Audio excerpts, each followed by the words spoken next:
오늘 말씀에 등장하는 바로 왕이 있죠. 바로 왕은 이렇게 두 종류가 있는 것 같습니다. 바로 왕은 두 종류가 있는데, 하나는 요셉 시대에 나와 있는 창세기의 바로 왕입니다. 지난 주일 설교의 배경이 되는 바로 왕입니다. 그리고 오늘은 모세 시대에 나와 있는, 제 이름을 굳이 붙여보자면 출애굽기 시대의 바로 왕입니다. 이 바로라고 하는 것은 영어로 파라오인데, 이거는 대통령처럼, 미국의 대통령을 프레지던트라고 부르잖아요. 이것처럼 직책이지 사람 이름이 아닙니다. 바로 왕은 그냥 직책의 이름입니다. 왕의 이름이고 그 앞에는 본인 고유의 이름이 붙어 있는 거죠. 그런데 이 바로왕, 이 두 가지 종류의 바로왕이 있는데, 요셉 시대 바로왕은 어떤 사람이었냐면, 우선 이민자였던 요셉을 국무총리에 앉힙니다. 그리고 요셉 가족을 아주 특급 초청 이민을 허락해주고 가장 좋은 곡창지대에 살게 합니다. 더 나아가서 요셉의 부친이 죽었을 때는 110일 동안 유례없는 그 국장급 장례를 치르도록 그 이민자의 가정에게 배려를 해줍니다. 이거 완벽하게 친이민 지도자였던 바로왕입니다. 그런데 시대가 흘러가지고 요셉을 알지 못하는 왕이 등극하면서 이 모세 시대의 바로왕은 전혀 딴판입니다. 출애굽기를 시작하는 1장부터 어떤 얘기냐면, 당시 이민자인 히브리 이민자들의 인구를 억제하고 감소시키는 본격적인 정책을 펴니다. 그리고 이민자 출신 모세를 왕자에서 축출합니다. 이민자 이스라엘에게 노동의 불평등을 강요합니다. 다시 말하면 반이민 정책의 지도자입니다. 이런 반이민 정서가 가득했던 바로왕, 모세 시대의 바로왕이죠. 출애굽기에 나와 있는 바로왕. 이 바로왕에 맞서서 모세가 보여준 행동은 이스라엘의 해방을 끊임없이 줄기차게 외칩니다. 그 끈질긴 출애굽기에 나와 있는 이스라엘 해방, 출애굽을 외쳤던 모세가 보여준 하나님의 가장 큰 역사는 10가지의 재앙이었죠. 그게 결정적 모멘텀이 되어서 결국은 이스라엘 백성이 해방을 맞게 됩니다. 이 10가지 재앙을 바로왕에게 모세가 왕실에 들어가서 계속 끊임없이 쏟아붓는데, 오늘 본문은, 우리가 읽은 이 본문은 8번째 재앙입니다. 8번째 재앙이 뭘까요? 메뚜기 떼 재앙입니다. 메뚜기 떼가 온 세상을 덮어버리는 그런 재앙입니다. 10가지 재앙이 여러분들 다 기억하기는 힘들겠지만, 들으면 그거 하고 여러분들 대충 좀 아실 테지만, 첫 번째 재앙은 아시죠? 첫 번째 재앙이 뭐죠? 그쵸, 피를 물로 되게 하는 건 아니고, 그죠? 물로, 나일강 물을 피로 변화시키는 거죠. 그래서 두 번째가 이떼 재앙, 개구리 재앙, 개구리떼 재앙. 세 번째가 이떼 재앙. 네 번째 파리떼 재앙, 악질 재앙, 독종 재앙, 우박 재앙. 그리고 이제 8번째 오늘 메뚜기 떼 재앙입니다. 9번째는 흑암 재앙, 10번째는 장자 죽음의 재앙. 이렇게 10가지 재앙을 이집트 제국의 왕실에 계속 끊임없이 들어가서 쏟아붓습니다. 그런데요, 이걸 얘기하려고 한 게 아니라, 한 번도 빠지지 않고 단 한 번도 빼먹지 않고 이 10가지 재앙의 틈새마다 반드시 무엇가 언급되느냐? 바로의 완악함을 언급하고 있습니다. 바로의 완악함. 첫 번째 재앙의 7장 22절 보면 바로의 마음이 완악하여, 8장 15절 두 번째 재앙에는 그의 마음을 완강하게 하여, 세 번째 바로의 마음이 완악하게 되어, 네 번째는 바로가 이때에도 그의 마음을 완강하게 하여, 다섯 번째 바로의 마음이 완강하여, 여섯 번째 바로의 마음을 완악하게 하셨으므로 일곱 번째 바로의 마음이 완악하여. 그러니까 일곱 번째 재앙까지 여튼 쉬지 않고 바로의 마음이 완악해졌다. 점점 더 완악해졌다. 그러니까 완악함의 확대 재생산을 성경은 우리에게 보여주고 있습니다. 오늘 이 8번째 메뚜기 재앙인 본문 직전까지 쉴 틈 없이 바로의 마음이 완악해졌다. 그래서 저는 이 완악함의 정체가 뭐냐, 아까 처음에 소개했던 그 글도 이 세상이나 교회의 완악함에 대해서 빗대어서 얘기한 걸로 충분히 이해하는데, 완악한 게 뭐냐 이겁니다. 완악함은 이게 우리가 경험은 하고 있는 것 같은데, 과연 완악함의 정체가 뭐냐? 이 완악은, 이게 오늘 이게 본문에 나와 있는 완악은 완강, 완악, 그 이전 버전 개정판, 개혁판 여러분들 이전 성경에는 강팍함으로 나와 있는데, 여튼 이거는 한글만 바꾼 거고 영어도 또 히브리어 원문도 동일합니다. 카바드라고 하는 히브리어인데, 이 카바드란 히브리어를 영어로 참 제가 볼 때는 기가 막히게 영어 번역을 단어 선택을 잘한 것 같아요. 뭘로 했느냐? 하든. 영어가 참 안성맞춤으로 보여줬습니다. 하든, 이건 뭡니까? 하든, 단단해지고 딱딱해지고 이런 거 하든이라고 하잖아요. 그러니까 이게 다시 말하면 말랑말랑이 없습니다. 말랑말랑, 이게 유동성이, 유기적인 유동성 자체가 없는 겁니다. 하든. 그러니까 여기 이 마음에는 회개를 하는 여지도 없고 자기 내면을 들여다보는 성찰의 기회도 없는 거죠. 그냥 단단하고 딱딱해져 있는 겁니다. 우리도 어느 순간 늘 단단하고 딱딱하면 정말 이건 죽은 거고, 여러분들 시체가 죽으면 어떻게 됩니까? 가장 먼저 변화되는 거는 딱딱해집니다. 동물의 사체가 죽으면 딱딱해집니다. 뭐든지 이게 죽었다는 건 딱딱해지는 겁니다. 우리가 완전히 계속 딱딱해져 버리는 이 완악함이 우리 안에 지배하고 있다면 그건 죽은 건데, 우리도 때로는 말랑말랑할 때도 있죠. 정말 생기 넘치는 여지가 있는, 늘 우리 삶의 어떤 하나님을 향해서 내면의 성찰과 회개가 되는 순간들이 왜 없겠습니까? 있죠. 하지만 우리들 안에도 딱딱해지는 순간이 있지 않습니까? 저만 그런 것처럼 저를 쳐다보시는, 그러지 않습니까? 딱딱한, 나도 모르는 어떤 순간에 그냥 내 마음이 굳어지고 딱딱한 순간들이 있잖아요. 오늘 8번째까지도 양보는 눈꼽만큼도 없이 이 완악해진 바로왕, 이 바로왕이 꼭 남의 주소지에만 있지 않을 수 있다는 겁니다. 세상뿐 아니라 우리 교회 안에도, 또 우리 안에도, 내 안에도 얼마든지 이 완악함은 있을 수 있다는 거죠. 우리는 수없는 완악함 앞에 섭니다. 이렇게 명백한 뻔할 뻔째 완악함의 주군 앞에 설 때도 있겠지만, 바로왕 같은 명백한 독재자 앞에 설 때도 있겠지만, 내 안에 또아리를 틀고 있는 나의 완악함 앞에, 쥐도 새도 모르게 찾아온 내 완악함 앞에 우리 각자가 설 때도 있습니다. 완악함은 이건 부인할 수 없는 인간의 죄성입니다. 내 욕망을 끊임없이 관철시키고 싶어하는, 고집스럽게 그걸 붙들고 있는, 그게 조금이라도 방해가 되면 점점 더 완강해지는 그런 완악함, 내 욕망이 허물어지는 것을 도저히 못 견뎌하는 그런 인간의 죄성이 완악함입니다. 이집트의 왕실의 마법사들조차도 어느 정도는 이런 완악함의 후견인 역할을 모방함으로써 했다는 걸 우리가 살펴봤죠.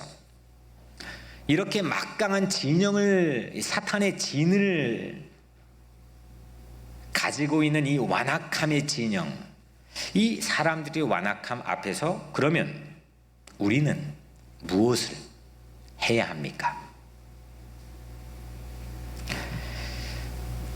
우리는 뭘 할 수 있습니까? 뭘 해야 됩니까? 오늘 말씀의 주요 질문입니다.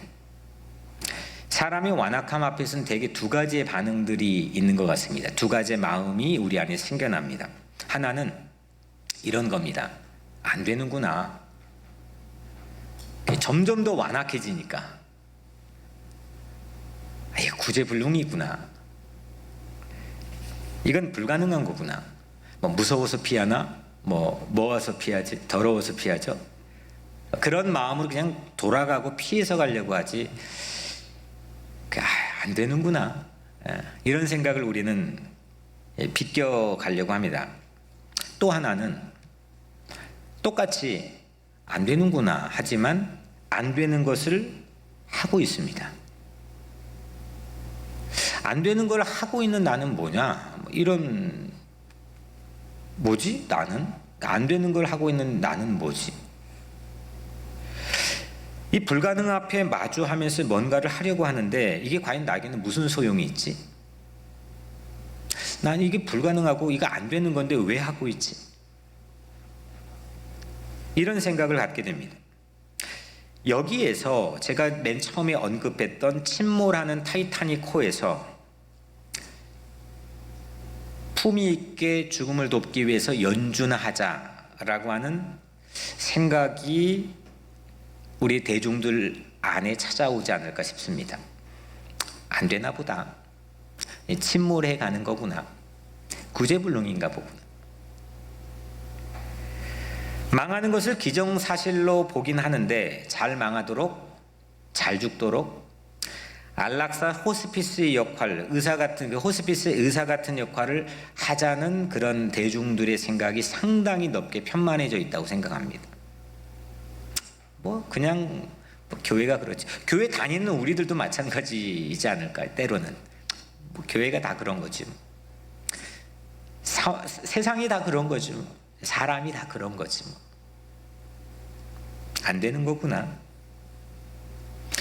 시간이 지날수록 본색을 노골적으로 드러내는 이 완악한 바로 왕실 앞에서 우리는 무엇을 할 수 있습니까? 왕실이 점점 강팍해지면서 이게 움직일 생각 않고 요지부동인데 거기서 뭘 할 수 있습니까? 이 찰나에 저를 살려준 모세의 한 행동이 오늘 눈에 확 들어왔습니다. 좀 답답했는데, 지난주 내내 좀 답답했는데 이 모세가 보여준 행동이 저에게 다가오는 마치 선물처럼 느껴졌습니다. 왕실의 완악함 앞에 7번째까지 실패했습니다. 들어간 또 안 됐습니다.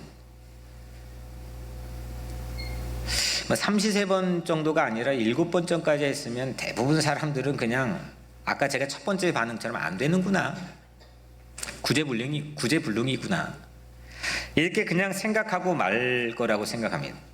그런데 오늘 모세는요 7번째까지 실패했는데 전혀 지체하지 않고 다시 왕실 바로왕에게 들어갑니다. 저는 이 부분이 엄청나게 쇼킹했습니다. 그리고 흥분됐습니다. 전부 다 안 된다, 이거 침몰해 간다, 쇠잔해 간다, 이건 끝이다, 그걸 어떻게 조금이라도 안락하게 돕기 위해서 연주나 할까, 이런 소극적인 희망, 그게 과연 희망이라고 부를 수 있는 건지는 모르겠지만 전부 다 제 이 세상이 그렇게, 심지어는 교회까지도 그러고 있는데 이 찰나에 모세가 8번째 재앙에서 보여줬던 행동 하나는 제 마음에 깊이 파고들었습니다. 8번째 다시 똑같이 같은 완악함을 보여주고 있는 그 심장 한복판으로 모세는 들어갔습니다. 사람들의 완악함 앞에서 우리는 뭘 해야 됩니까? 들어가야 됩니다. 포기하지 않고 하나님이 들어가라 했으면 들어가야 됩니다. 나는 내 마음속에 갈등이 일어나는데 들어가라 하시면 들어가야 됩니다. 예수가 들어간 십자가라는 그 장소로, 처형의 장소로 확 하고 예수님이 들어가지 않습니까? 그 인간의 완악함의 대명사의 자리가 십자가 아닙니까? 인류의 모든, 왜 예수를 죽입니까? 왜 맥없이 예수를 죽입니까? 우리가 아무리 봐도 우리가 그냥 그분을 너무 고상하게 미워하고 그냥 좋아해서가 아니라 어디에도 그분이 무슨 잘못을 했습니까? 근데 왜 그분을 죽여야 됩니까?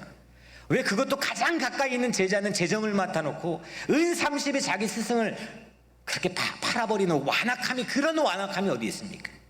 그렇게 자신만만하게 맹세해놓고 스승이 저 앞에서 고문당하고 매맞고 재판당하고 있는데 난 저 사람 몰라라고 매몰차게 부인한 그런 완악함이 어디 있습니까? 그 완악함이 내 자신이고 우리 아닙니까? 그게 딴 주소지에 있는 게 아니라 바로왕에게만 있는 게 아니라 그게 우리 얘기 아닙니까? 그게 오늘날 우리 교회 얘기 아닙니까? 한국 교회가 뭐 어떻고 저쩌고 뭐 지금 뭐 다 얘기하지만 그 우리 교회 우리 스토리라는 걸 인정하는 게 중요한 거 아닙니까? 그래야 말랑말랑한 거 아닙니까? 회개할 수 있는 거 아닙니까?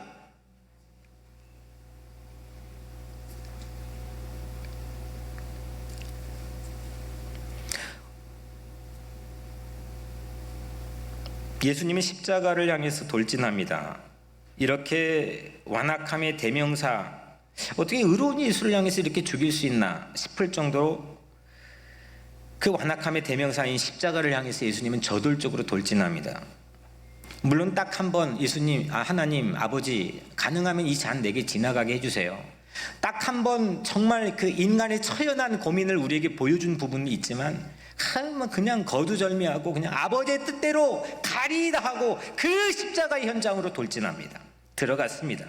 제자들 다 안 된다 했지만 쌍수를 들고 내가 맡겠습니다. 안 됩니다 라고 했지만 그들은 다 떠나버리고 예수님 홀로 안 되니까 들어갔습니다. 되는 건 누구든지 얼마든지 합니다. 다 합니다. 되니까 합니다. 근데 안 된다고 하는 것들 다 보면 사람들이 없습니다. 하지만 하나님의 역사는 이런 셈법, 인간의 셈법을 뒤로 밀어놓고 안 되는 걸 오직 믿음으로 바라보면서 나가는 창조적 소수를 통해서 역사를 진보시켜 왔다고 저는 믿습니다. 저는 모세에게서 이 침몰해가는 배에서 연주로 타이타닉 침몰하는데 그 연주로 품위 있게 사장되도록 죽도록 도와주는 모습을 오늘 이 모세에서 눈 씻고 찾아봐도 찾아볼 수가 없습니다. 하나님의 사람들, 하나님의 교회는 그런 사명을 가지고 있지 않습니다. 안 된다고 해도 다 짊어지고 들어가는 겁니다. 이것이 진짜 희망 아니겠습니까? 제 아내가 지금 24년 같이 살면서 제가 진짜 첫 번, 두 번, 세 번 기억해도 가장 제 마음이 위로가 되었던 극찬을 들었던 기억은 언젠가 몇 년 전에 제 인생을 한 단어로 표현을 해줬는데 희망이라고 표현해줬습니다. 당신 인생은 한 단어로 표현하면 희망이야. 뭐 안 되는 것 같은데 가서 혼자 외치고 있고 안 되는 것 같은데 거기에서 기도하고 있고 저에게는 과분한 극찬이었습니다. 물론 실제 그게 뭐 그런지 안 그런지 확인할 필요 없이 그냥 그게 저에게는 위로가 되었습니다. 좋았습니다. 그걸 들으면서 희망이라고 하는 거는 보통 우리가 인식하기를 희망이라는 건 미래에 어떻게 되겠지, 내일 잘 될 거야, 이걸 우리 희망이라고 생각하지만 저는 그렇게 생각하지 않습니다. 희망은 미래에 대한 얘기가 아닙니다. 오늘에 관한 얘기입니다. 지금 오늘 바로 여기에서 내가 오늘 말씀처럼 들어가는 것, 들어갈 수 있는 액션을 할 수 있는 것, 그게 희망입니다. 마지막으로 이렇게 들어가는 희망은 어디에서 옵니까? 이 희망은 어디에서 옵니까? 하나님 음성 들었으니까 하나님에게서 오는 거죠. 잃을 것 없습니다. 이렇게 훈련시켜준 40년 동안 훈련시켜준 하나님에게서 오는 거죠. 하나님 체험의 현장에서만 이런 희망이 길어 올려집니다. 하나님을 체험한 사람. 그런데 아리송한 게 오늘 바로왕의 완악함 또한 하나님이 허용하셨다는 겁니다. 이게 뭐지? 정말 이게 아리까리하고 아리송해졌습니다. 1절에 내가 그의 마음과 그의 신하들의 마음을 완강하게 함은 이 바로와 그 신하들 왕실의 이 작자들을 완악하게 한 건 주체가 누구냐? 하나님 자신이 나야 내가 그랬어 라고 말한 겁니다. 이게 뭐지? 하나님이 완악하게 했다는 겁니다. 희망도 하나님으로부터 왔고 이 절망적인 상황도 결국은 하나님에서 온 것처럼 오늘 성경은 우리에게 말씀하고 있습니다. 이럴 때 우리는 혼란을 경험합니다. 이게 뭐지? 그리고 모호해집니다. 왜 하나님 허용했을까? 왜 하나님 허용했을까? 왜 그들을 완악하게 했을까? 왜 우리를 이렇게 피곤하고 어렵게 할까? 왜 우리를 그렇게 지나가게 할까? 다양한 답을 우리는 생각해 볼 수 있지만 오늘 이 본문에서는 명확하게 하나님 자신이 우리에게 밝혀줍니다. 그 이유를 1절 2절에 바로에게 들어가라, 내가 그의 마음과 그 신하들의 마음을 완강하게 함은 나의 표징을 그들 중에 보이기 위함이라. 내게 내가 애굽에서 행한 일들, 곧 내가 그들 가운데에서 행한 표징을 네 아들과 네 자손의 귀에 전하기 위함이라. 아멘.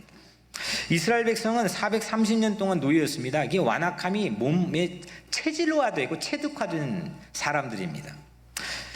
이민 지도자 밑에서는 편안했겠지만 반이민 지도자가 등극한 뒤에는 완악함이 몸에 배어있는 사람, 도끼가 있는 사람, 그 사람들이 이스라엘 백성들이었습니다. 이 사람들이 밖에 나가니까 어떻게 합니까? 돌 가지고 못에 던지려고 하지 않습니까? 끊임없이 불평하지 않습니까?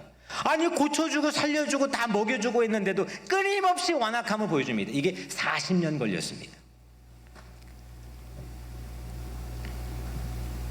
설사 그들이 해방되었다 할지라도 배운 것이 도둑질인데 하나님은 우리가 완악해지지 않고 완악함을 대항하기를 원합니다.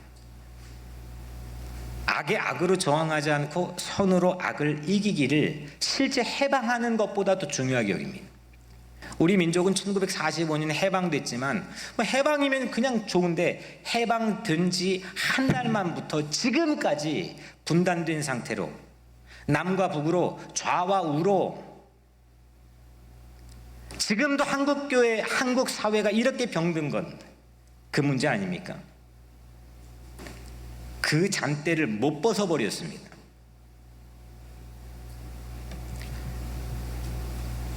모세의 후손들이 완악해지지 않는 공동체, 1세는 그랬지만 2세들은 완악해지지 않는 공동체, 그런 자녀들, 그런 손주들, 그런 후손들이 새로 만드는 하나님 나라의 공동체, 이거 창설하는 게 하나님 나라의 비전이었다는 겁니다. 그래서 완악함을 허용했다는 겁니다. 우리가 완악해지지 않으면 살 수 없는 그런 척박한 세상, 터프한 세상 속에서 하나님은 우리가 이제 완악해지지 않고도 온유함으로 살 수 있는 새로움을 우리에게 요구하십니다. 침몰하는 배 안에서 그냥 잘 죽도록 그냥 우리 교회가 세상 사람들 향해 연주나 하는 거에 몰두하시렵니까? 저는 그러면 성직자가 그냥 침몰해가는 죽어가는 성도들을 향해서 그냥 잘 죽어가도록 세상 어차피 쇠잔해져 가고 세상 다 거기서 거기지 하면서 다 뭐 통달하는 이야기 하는 것처럼 교회나 성직자가 그냥 그렇게 돕는 연주나 하는 게 우리 할 일이겠습니까? 그게 우리의 최선이겠습니까? 베스트입니까? 전 그렇지 않다고 단언코 생각합니다. 타이타닉 엔딩에 보면요, 여러분들 그 장면 생각나세요? 침몰 다 돼가지고 그 여자 주인공이 살잖아요. 남자 주인공이 여자 주인공 보트에 태워놓고 마지막 판자 붙어가지고 몸이 얼어가잖아요. 그 결국 죽잖아요. 그걸 놓치고 바다로 수장되잖아요. 그 직후에 여자가 호루라기를 붑니다. 구조 요청을 합니다.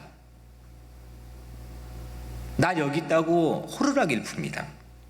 처참한 현장일지라도 판자 하나 의지하고 있을지라도 가난할지라도 폭포가는 모든 완악함 앞에 서 있을지라도 안 되는 일이어도 모든 세상에 안 된다고 해도 호루라기 부는 일을 이 교회는 멈춰서는 안 된다고 저는 믿습니다. 모세는 7번째까지 실패해도 8번째도 안 되는 일 같아도 호루라기 부는 일을 멈추지 않았습니다. 예수님이야말로 완악함의 극지였던 십자가 한복판으로 들어가면서 거침없이 들어가면서 십자가의 호루라기를 이 인류를 향해 불어댄 거 아니겠습니까? 선으로 악을 이겨라. 선으로 악을 이기는 승리의 깃발이 십자가 아니겠습니까? 그래서 우리는 십자가를 바라보며 이 완악한 세상 속에서도 선으로 악을 이길 수 있는 근거와 명백한 능력을 우리는 하나님으로부터 받지 않았습니까? 사랑하는 여러분, 결국은 초월입니다. 초월. 신앙은 초월을 얘기해야 됩니다. 나를 넘어서는 영역, 나를 넘어서는 자리, 내 욕망, 내 욕심, 내 성취를 넘어서는 영역, 거기에 하나님의 체험을 해야 된다는 거죠. 되는 것만을 하는 삶, 이 인간의 내면적인 삶, 인간의 역사의 삶의 자리에서 우리는 벗어나서 하나님의 초월의 자리, 안 되는 것, 인간이 할 수 없는 것, 그걸 포기하지 않고 여전히 희망의 호루라기를 부는 일, 이걸 교회가 해야 된다는 거죠. 교회가 해야 될 일은 바로 희망의 호루라기를 부는 일입니다. 하나님이 책임져 주실 줄로 믿습니다. 하나님이 함께 해 주실 줄로 믿습니다. 그게 10번째가 끝이 아니고 11번째, 430번째, 10,000번째가 간다는 게 머릿속에 있을지라도 희망을 저버리지 않고 희망을 포기하지 않고 세상을 향해서 희망의 호루라기를 불어대는 것, 이것이 복음을 맡은 자들 우리들의 사명입니다. 완악함도 허용하신 하나님이 완악함을 이기는 이 구원조차도 우리에게 예비하신 줄로 믿습니다. 완악함 앞에서 해야 될 일, 그건 무엇입니까? 하나님 초월의 자리에서 믿고 만나고 희망의 호루라기를 여전히 멈추지 않고 부는 일입니다.